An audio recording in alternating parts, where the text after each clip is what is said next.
Salut à tous et à toutes, bienvenue sur ma chaîne, la Guinéenne des technologies et services, GuiTech, en collaboration avec FunMock pour des cours de formation en ligne. Pour commencer, merci de vous en abonner en cliquant sur le bouton s'abonner pour ne pas rater aucune des nouvelles notifications de la chaîne et de liker si le contenu vous est plu. Comment un SMF contrôle-t-il un UPF? C'est ce que nous allons voir dans cette vidéo.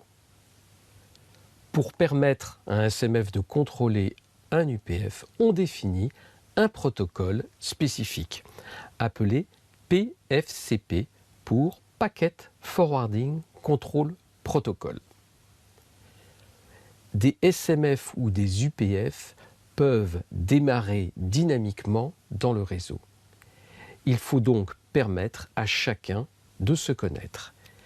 C'est la procédure d'association entre un SMF et un UPF. Le but principal est de permettre l'établissement ou la modification de sessions PDU, ce qui permet aux données utilisateurs d'être transmises du terminal vers le réseau. Pour cela, on va définir un ensemble de messages pour définir ou modifier les règles pour une session PDU. Et enfin, il peut y avoir des compteurs dans les UPF sur le nombre de paquets qui respectent un certain critère. Eh bien, lorsque il y a un événement dans le plan utilisateur lié à un dépassement de seuil compteur, par exemple, l'UPF peut envoyer un rapport au SMF. Le choix a été fait de faire fonctionner PFCP au-dessus d'UDP. Nous connaissons bien le protocole TCP qui permet une transmission fiable de messages. Mais lorsqu'un message a mal été reçu et malgré plusieurs retransmissions n'arrive pas à destination, avec TCP, les messages suivants peuvent être bloqués. Le choix a donc été fait d'éviter TCP et de prendre UDP. UDP n'assure pas la fiabilité. Un message perdu au niveau IP sera définitivement perdu. Mais il n'induit pas de retard additionnel. Pour permettre un contrôle fiable, on va donc définir au niveau de PFCP un mécanisme d'acquittement et une retransmission des messages par PFCP lorsque les messages sont perdus. Voyons maintenant la procédure d'association.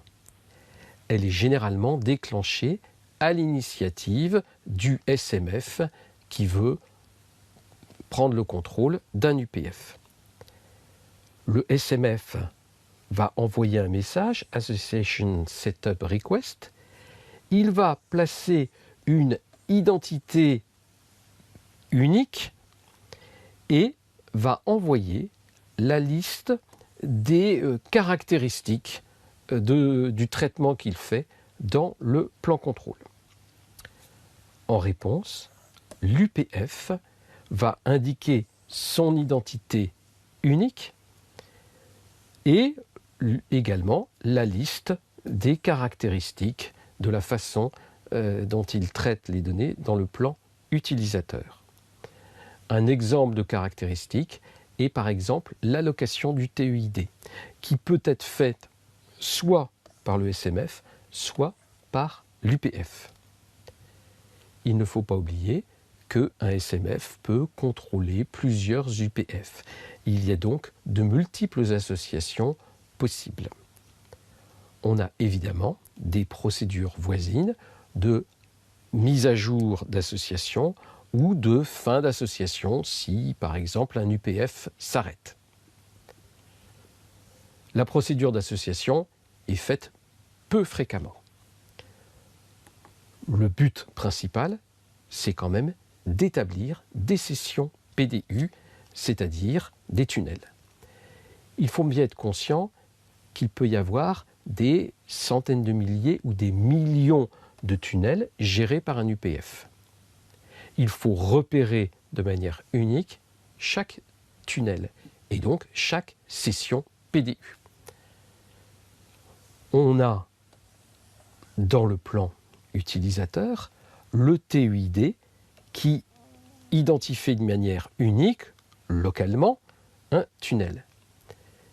Mais on ne réutilise pas cette identité pour garantir une décorrélation complète entre le plan utilisateur et le plan contrôle. Chaque session PDU est donc repérée par un identificateur appelé Session Endpoint Identifier. Cet identificateur est en fait local à chaque équipement. On va donc trouver un identificateur côté UPF et un identificateur côté SMF. Le SEID est codé sur 64 bits, ce qui permet de gérer un nombre considérable de sessions PDU. Voyons l'établissement d'une session PDU dans le cas où c'est l'UPF qui choisit le TUID. Le SMF va sélectionner un des UPF avec lequel il est associé, va choisir les règles. Les règles sont les règles de détection de paquets, PDR, ou de relayage, FAR, ou de qualité de service, et ainsi de suite. Et il va choisir une valeur non encore allouée de SEID localement dans son système de référence. Il envoie un message Establishment Request avec le SEID qu'il a choisi et la description des règles. L'UPF va à son tour, pour avoir une identification unique, choisir localement une valeur de SEID, va choisir un TUID, puisque nous avons supposé que c'est l'UPF qui choisit le TUID, et va mettre en application les règles qui lui ont été fournies. Il répond à la demande d'établissement en précisant le SEID choisi par le SMF pour que la réponse corresponde de manière unique à la demande, et il va indiquer le SEID que lui, UPF, a choisi. On a des procédures voisines de modification de session ou de libération de session. Pour conclure, PFCP signifie Packet Forwarding Control Protocol. C'est un protocole entre le SMF et l'UPF. Il fonctionne au-dessus du DP, mais intègre un mécanisme de fiabilisation par retransmission des messages perdus. Un SMF peut s'associer à différents UPF, c'est la procédure d'association, et peut établir, modifier ou libérer des sessions PDU en précisant l'ensemble des règles à appliquer à chaque session.